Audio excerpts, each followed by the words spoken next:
Bom dia, sejam bem-vindos às segundas jornadas da língua portuguesa no Mindelo. A comunicação a que vamos assistir em seguida intitula-se A Escrita como um Processo Cognitivo e Linguístico e é proferida pelo professor Vítor Cruz. Vítor Cruz, licenciado em Educação Especial e Reabilitação, mestre em Educação Especial e doutorado na especialidade de Educação Especial e Reabilitação. Professor auxiliar do Departamento de Educação e Humanidades da Faculdade de Motricidade Humana, Universidade de Lisboa. Consultor para a área das dificuldades de aprendizagem no Centro de Desenvolvimento e Aprendizagem CEI. Autor dos livros Do Aprender a Ler ao Ler para Aprender, Guia para Professores, Educadores e Pais. Compreender a leitura e as dificuldades na aprendizagem. Dificuldades de aprendizagem específicas. Abordagem cognitiva da leitura. Dificuldades de aprendizagem, fundamentos. Educação cognitiva e aprendizagem. Autor de vários capítulos de livros e artigos relacionados com temas como inteligência, aprendizagem, cognição, educação cognitiva, dificuldades na aprendizagem da leitura, necessidades educativas especiais e outros da especialidade. Interesses centrados nas questões da inteligência, psicologia cognitiva, educação cognitiva, aprendizagem da leitura, dificuldades de aprendizagem e necessidades educativas especiais. Neste momento, para além da lecionação, é o coordenador da pós-graduação em Educação Especial, domínio cognitivo e motor, da Faculdade de Motricidade Humana e é editor da revista Educação Especial e Reabilitação e desenvolve investigações no âmbito de avaliação e intervenção na leitura e nas dificuldades de aprendizagem na leitura. Passo agora a palavra ao professor Vítor Cruz. Olá, boa tarde.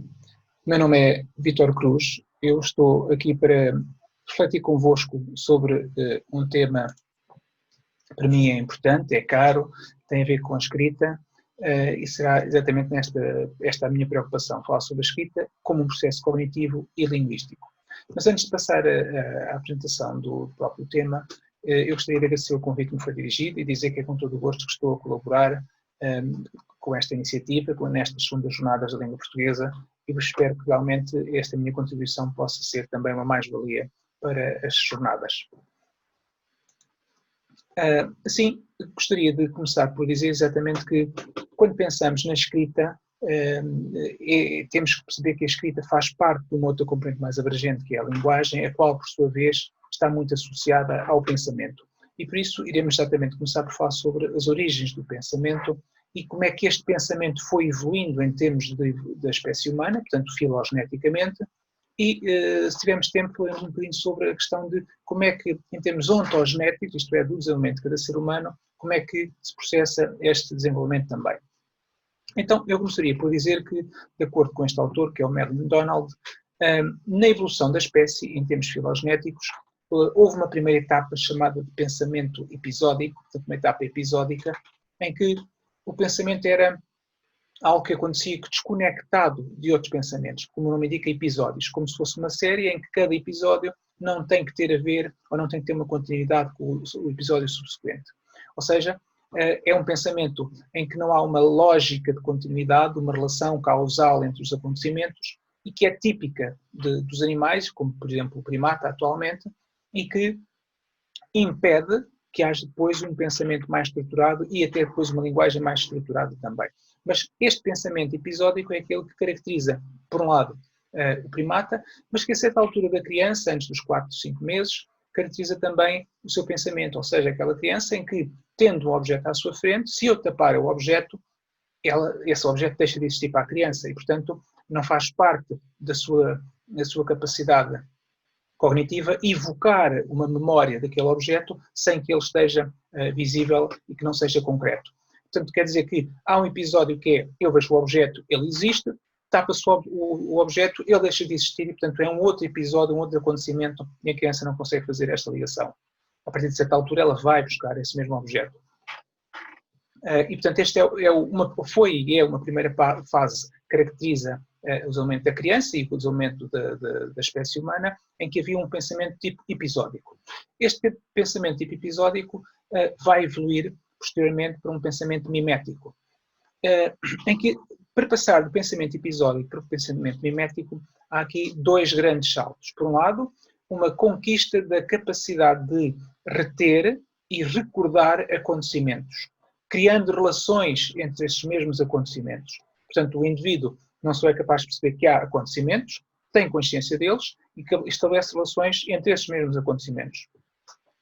Só com esta capacidade de realmente nós estabelecermos ligação entre acontecimentos é que vai ser possível também depois criar uma linguagem, porque essa linguagem emerge exatamente da necessidade de comunicar estas emoções e estes conceitos, estas noções que vão sendo adquiridas. Portanto, estamos a dizer que na criança, por exemplo, pensando na criança, ela já não está no pensamento episódico, já é capaz de perceber que as coisas existem, mesmo na sua ausência visual, sensorial. Ou seja, ela já deu aquele salto em que está o objeto tapado, o brinquedo está tapado, mas ela percebe-se disso e destapa. Portanto, tem noção de que o objeto existe, independentemente de não o estar a ver.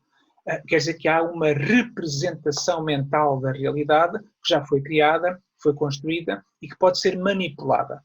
Repare, esta construção de uma imagem mental e a capacidade de evocar os acontecimentos mesmo fora do momento que estão a acontecer é o que permite, por exemplo, a construção de ferramentas. Vamos imaginar, a certa altura, a construção de uma lança. Esta construção de uma lança na espécie humana no passado foi qualquer coisa de transcendente. Porquê? Porque implicou que, por exemplo, o ser humano tivesse que perceber que é frágil no confronto com outros animais, outros predadores, que uma pedra a bater na outra parte de uma, parte da outra, que a pedra afiada corta, inclusivamente um animal, e, portanto, juntando, e estou a falar aqui destes 3 exemplos, juntando tudo isto, o homem foi capaz de perceber que, ao bater uma pedra na outra, era capaz de lascar uma dessas pedras, que depois, se prendesse essa pedra num pau, numa ponta de um pau, ele criaria uma distância em relação a um predador e, ao mesmo tempo, seria capaz de o ferir, de eventualmente matá-lo a essa distância. Reparem, para fazer esta construção de pensamento é preciso que haja a experiência, o episódio, mas que esse episódio fique registado e seja combinado com outros episódios. E isto é algo que os animais não conseguem fazer.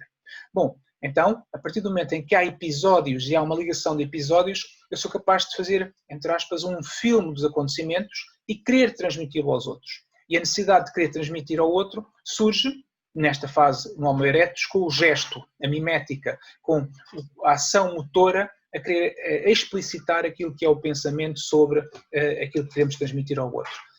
No bebê acontece o mesmo. A certa altura o bebê, não sabendo ainda falar, como é que ele comunica? Com o gesto, com a ação, o apontar, o esticar os braços, o voltar-se para a pessoa. São tudo gestos que comunicam uma intencionalidade que é a de querer aquele objeto, ou querer ir para o colo de alguém, etc. Portanto, esta fase mimética resulta já deste salto, que é eu ter consciência dos episódios, ser capaz de os evocar e querer transmiti-los aos outros.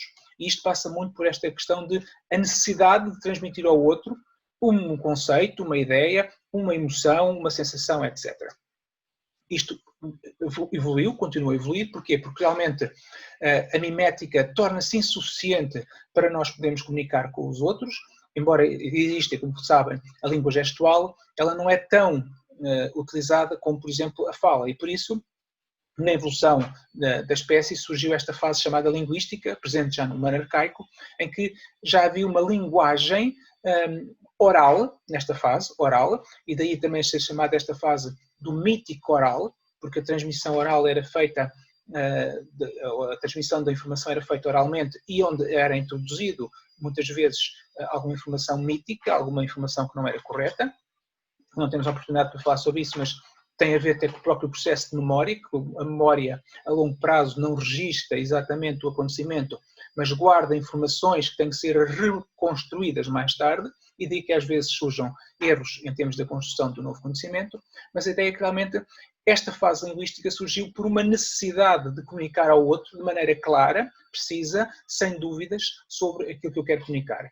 Seja comunicar questões de sobrevivência, seja comunicar questões de relação, o que seja. Portanto, houve uma necessidade de comunicar. Claro que no bebê também vai surgir essa fase oral, em que ele vai passar de uma componente mais motora de relação para uma componente mais oral. Atualmente nós temos ainda isso, ou seja, quando falamos, temos a gestualidade a complementar, em que fomos do gesto para a palavra, mas a palavra não termina com o gesto complementa sempre a própria linguagem. Mas temos aqui já a linguagem no sentido em que temos palavras, a oralidade, portanto, que tinha um significado, portanto, uma semântica, tinha uma pragmática, uma fonologia, uma morfologia, etc. Tinha todo um conjunto de características linguísticas que permitiam ao ser humano transmitir ao outro um determinado conceito, uma determinada noção, e, portanto, passou a ser possível também o próprio processo de ensino e aprendizagem, se assim quisermos chamar. E, portanto, temos aqui uma evolução que até caracteriza aquilo que é o desenvolvimento cognitivo, que é passar de uma fase de recepção de informações sensorial para a capacidade de combinar essas informações em imagens mentais, as quais vão estar subjacentes aos conceitos e às palavras. Portanto, a palavra não é mais do que a representação externa de um construto que teve que ser feito pelo indivíduo na relação com o mundo à sua volta. E essa palavra vai valer tanto quanto for o conhecimento do conteúdo associado a essa mesma palavra. Portanto, quer dizer que uma mesma palavra pode ter diferentes conotações para diferentes pessoas em função das suas próprias experiências. Bom, esta é, portanto, uma fase linguística já de grande abstração e que é uma ocorrência quer na espécie humana, ou foi na espécie humana, e é também na criança. Qual é a fase que vem a seguir? A fase que vem a seguir é a chamada do nível visual simbólico. Visual simbólico porque utiliza exatamente o processo visual e não o oral, mas que vai surgindo aqui a simbolização. Bom, mas nesta lógica primeiro surgiu um pensamento pictórico, um caminho pictórico. E porquê pictórico? Porque, como o nome indica, havia aqui uma representação visual de imagens de acontecimentos da vida, e por isso está ali associado a episódios. Episódios como a caça, episódios como o funcionamento da comunidade, episódios de acontecimentos que queriam que ficassem registados. Portanto, quer dizer que nesta altura o ser humano começou de alguma maneira a querer transcender o aqui e agora. Porque uma das limitações da linguagem oral é, claro que naquela altura, hoje com a gravação não é assim, mas da linguagem oral naquela altura era o que era dito ficava num espaço e no tempo em que era dito. Não era repetível no espaço e no tempo. Se, por exemplo, eu quiser repetir o que disse nos últimos 20 segundos, eu não vou ser capaz de repetir exatamente o que disse. O que eu vou ser capaz é de, lembrando das ideias, voltar a expressar essas ideias por palavras, mas que não serão exatamente as mesmas. Com esta componente visual simbólica, pretendia-se exatamente ultrapassar isto, o espaço e o tempo. Como é que eu consigo, através da escrita, passar uma informação para além do sítio onde eu estou e do espaço onde eu estou? Claro que, para além do sítio, nesta altura ainda não acontecia, que eram as pinturas rupestres, por exemplo, as figuras desenhadas, por exemplo, no Foscoa. Portanto, todo este conjunto de elementos mais pictóricos, mais de imagens que representam realidades, foram o primeiro passo para esta representação visual simbólica, em que, no fim de contas, o ser humano se pretendia transcender, pretendia ir além daquilo que é a sua experiência limitada e a sua vida limitada, para deixar uma marca. Aliás, nós, de certa maneira, dizemos que há 3 coisas que o homem não deve deixar de fazer na sua vida. Uma é ter um filho, se fizermos uma transcendência biológica em que permanece cá realmente o meu património biológico. Outra é plantar uma árvore em que permanece e transcende-me uma relação com o mundo e com a natureza e de continuidade do mundo onde eu vivo. E depois uma terceira que é escrever um livro, que é, no fim de contas, uma transcendência mais cognitiva, mais de ideias, de pensamento que eu deixo para além de mim. E, portanto, a escrita permite isso. Nesta altura, os desenhos, as pinturas já eram uma preocupação em deixar uma marca para além do meu tempo. Este pensamento pictórico evoluiu, naturalmente, e surgiu uma escrita ideográfica em que, por exemplo, a escrita egípcia, não é? Em que havia um ideograma, um símbolo que representava uma ideia. não havia ainda a escrita como nós a temos hoje, como iremos ver de seguida, mas em que havia uma imagem que apresentava uma ideia. Claro que dizemos assim, bom, mas hoje ainda temos ideografia em termos de escrita? Sim. Por exemplo, a matemática é eminentemente ideográfica. O símbolo do mais ou do menos, o maior, o menor, são eminentemente ideográficos, transmitem uma ideia, um conceito.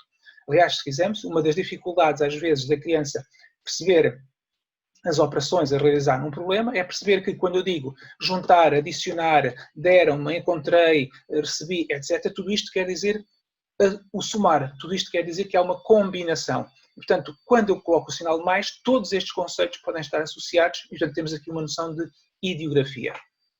Os sinais de trânsito, por exemplo, também são ideográficos, ainda hoje. Mas esta ideografia tinha limitações. Por exemplo, o facto de eu ter que ter um símbolo para cada ideia ou conceito que quisesse transmitir. E, portanto, tinha que ter uma imensidão de símbolos, que é o que caracteriza, por exemplo, a escrita tradicional chinesa, em que os caracteres são muitos, são milhares, e para alguém conseguir ler um jornal utilizando essa mesma escrita, tem que dominar 2, 3, 4 mil caracteres antes de conseguir fazer essa leitura. Então, na evolução da espécie, surgiu naturalmente uma necessidade de fazer uma economia nos sinais e nos símbolos. E surgiu, portanto, uma escrita chamada fonológica, que se caracteriza por ser ou silábica ou alfabética, isto é, em que o símbolo já não representava uma ideia, mas representava sim um som, e essa combinação de sons que estava associada a uma combinação de símbolos gerava uma palavra, essa sim continha o significado. E, portanto, passou a ser feita uma representação com uma economia de caracteres. No nosso sistema alfabético nós temos 26 letras, mas que permitem ser combinadas de todas as maneiras possível imaginárias para formar todas as palavras que nós conhecemos. Portanto, houve uma economia em termos de caracteres. Claro que teve aqui uma desvantagem, que é aumentou a abstração que está implicada neste processo. Ou seja, se na ideografia existe uma relação direta entre a imagem e o que ela representa, é muito mais concreto, mais próximo da realidade. Aqui não. Temos símbolos abstratos que representam coisas abstratas que se combinam para formar coisas conhecidas. E, portanto, é muito mais abstrato o processo de escrita fonológico do que é o ideográfico, embora tenha esta outra faceta que é realmente a economização em termos de caracteres. Bom, mas qual é a grande vantagem, qual foi a grande vantagem deste sistema fonológico? Foi realmente permitir que nós criássemos um sistema de armazenamento simbólico externo a nós e que permitisse aquilo que eu dizia há pouco, que é passar para além do espaço e do tempo. O que eu escrevo hoje pode ser lido amanhã, depois de amanhã, daqui a 10 anos, ser lido aqui, ser lido noutro país qualquer, etc, etc. Claro que vocês podem dizer assim, mas hoje a tecnologia permite isso, permite o registro e permite do som e da imagem e da escrita, certo? Mas estamos a falar numa evolução e como é que isto caracteriza realmente a espécie humana e depois a criança também, como eu dizia, porque depois da oralidade a criança vai aprender a escrever e a ler e a escrever. Bom, mas também podemos dizer aqui que esta sequência não tem que ser exatamente sempre assim, porque podemos encontrar crianças que conseguem aprender, ou que poderão conseguir aprender a ler muito antes daquilo que é às vezes o timing considerado.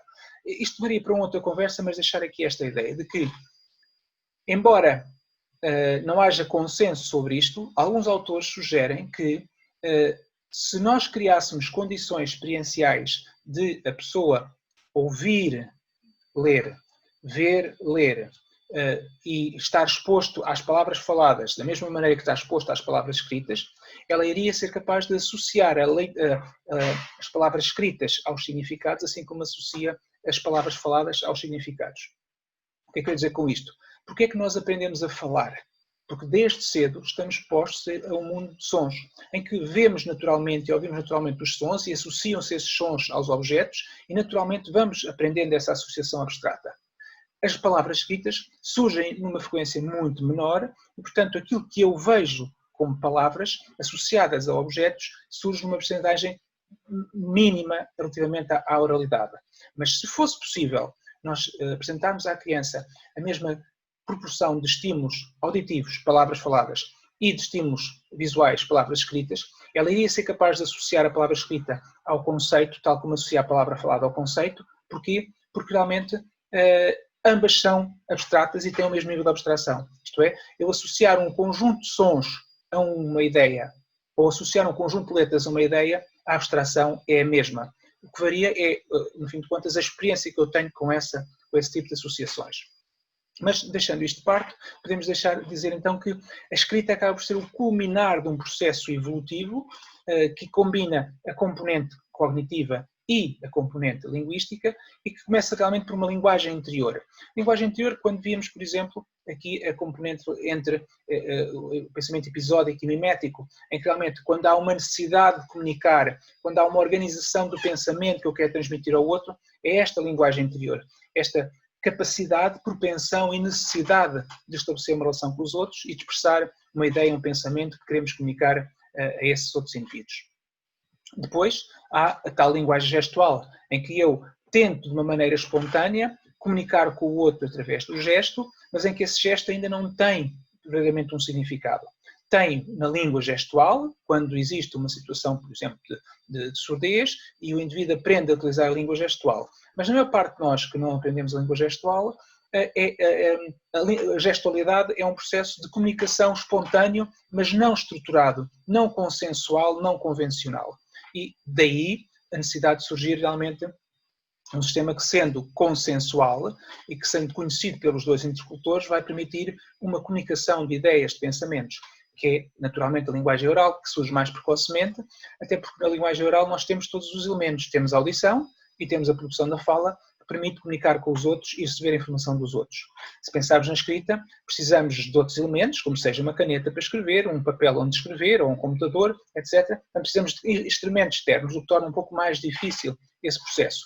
Mas por isso mesmo é que esta linguagem escrita é o culminar, exatamente porque permite que nós consigamos exteriorizar um pensamento, deixar esse pensamento organizado para além do nosso tempo e do nosso espaço, e que tem uma outra característica que a linguagem oral não tem, que é o facto de podermos rever. O que eu estou a dizer agora está dito e não tenho volta a dar, portanto já foi dito, não posso voltar atrás, mas aquilo que eu estou a escrever, particularmente com a tecnologia como a temos hoje, eu posso escrever uma frase e depois transforma, muda o local, reorganizo-a, ou mesmo no passado eu podia escrever num papel umas ideias e depois ia passá-los, na altura em que ainda se escrevia à máquina, passar para a máquina e depois deixar essa informação correta. Mas a ideia é que realmente a linguagem escrita transcende o indivíduo no espaço e no tempo, ou permite que ele se transcenda no espaço e no tempo, mas implica elevados níveis de processamento cognitivo, porque realmente são o culminar de um processo de organização em que, se nós quisermos, quando pensamos nesta passagem, pensamos numa representação mental da realidade. Quando pensamos na linguagem, a linguagem é uma representação simbólica de uma representação mental que foi construída da realidade e, como costuma ser ensinada à escrita, surge como uma representação simbólica de uma representação simbólica que representa uma representação interna daquilo que foi construído a partir da relação com a realidade. Portanto, há um afastamento de abstrato cada vez maior daquilo que é o próprio ato de experienciar e de pensar sobre as coisas. Bom, eu gostaria de ter muito mais tempo convosco e de interagir convosco, mas o tempo que foi dado foi de 20 minutos e já ultrapassei um pouco esse tempo. Deixar só aqui estas ideias, fico ao dispor para, se em qualquer altura quiserem, até por e-mail, conversar um pouco sobre isto, mas fico ao dispor para qualquer questão que queiram no futuro colocar e espero de alguma maneira ter realmente contribuído para o sucesso do vosso encontro e que tudo corra bem até ao final. Muito obrigado e até uma próxima oportunidade.